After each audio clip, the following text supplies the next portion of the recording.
मौर्य साम्राज्य प्राचीन भारत का पहला विशाल, संगठित और शक्तिशाली साम्राज्य था। इसकी स्थापना 322 ईसा पूर्व में चंद्रगुप्त मौर्य ने की थी। इससे पहले भारत छोटे छोटे राज्यों में बंटा हुआ था। चंद्रगुप्त मौर्य एक साधारण परिवार से थे, लेकिन उनके गुरु चाणक्य ने उन्हें महान शासक बनाया। चंद्रगुप्त ने नंद वंश के अंतिम राजा धनानंद को हराकर सत्ता हासिल की। उन्होंने एक मजबूत सेना बनाई और यूनानी शासक सेल्यूकस निकेटर को पराजित किया। मौर्य साम्राज्य की राजधानी थी पाटलिपुत्र। अपने जीवन के अंतिम समय में चंद्रगुप्त मौर्य ने जैन धर्म अपनाया और संन्यास लेकर श्रवणबेलगोला चले गए। चंद्रगुप्त मौर्य के बाद उनके पुत्र बिंदुसार राजा बने। उन्होंने साम्राज्य को और मजबूत किया और उसका विस्तार दक्षिण भारत तक किया। यूनानी इतिहासकार बिंदुसार को अमित्रघात कहते थे, जिसका अर्थ है शत्रुओं का नाश करने वाला। बिंदुसार के बाद गद्दी पर आए सम्राट अशोक, जो मौर्य वंश के सबसे महान शासक माने जाते हैं। शुरुआत में अशोक एक क्रूर और युद्धप्रिय राजा थे, लेकिन 261 ईसा पूर्व का कलिंग युद्ध उनके जीवन का सबसे बड़ा मोड़ बना। इस युद्ध में हजारों लोग मारे गए।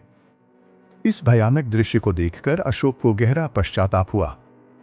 इसके बाद उन्होंने बौद्ध धर्म अपनाया और हिंसा का मार्ग छोड़ दिया। अशोक ने जिस नीति का प्रचार किया उसे उन्होंने धम्म कहा। धम्म के मुख्य सिद्धांत थे अहिंसा, सत्य, करुणा, सभी धर्मों के प्रति सम्मान। उन्होंने अपने विचार शिलालेखों और स्तंभ लेखों के माध्यम से जनता तक पहुंचाए। ये लेख ब्राह्मी और खरोष्ठी लिपि में लिखे गए थे। अशोक ने अपने पुत्र महेंद्र और पुत्री संघमित्रा को श्रीलंका भेजा, जिससे बौद्ध धर्म एशिया में फैल गया। मौर्य प्रशासन बहुत ही संगठित था। पूरा साम्राज्य प्रांतों में बांटा गया था। कृषि मुख्य व्यवसाय था, कर व्यवस्था मजबूत थी, सड़कों, व्यापार और सिंचाई का विकास हुआ, गुप्तचर प्रणाली भी मौजूद थी। चाणक्य का ग्रंथ अर्थशास्त्र मौर्य शासन की पूरी जानकारी देता है।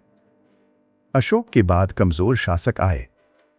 साम्राज्य धीरे धीरे कमजोर होने लगा। अंत में 185 ईसा पूर्व में अंतिम मौर्य शासक बृहद्रथ की हत्या उनके सेनापति पुष्यमित्र शुंग ने कर दी। इसके साथ ही मौर्य साम्राज्य का अंत हो गया। मौर्य साम्राज्य ने भारत को राजनीतिक एकता दी, मजबूत प्रशासन की नींव रखी, अहिंसा और मानवता का संदेश दिया। इसी कारण मौर्य साम्राज्य भारतीय इतिहास में स्वर्ण अक्षरों में लिखा गया।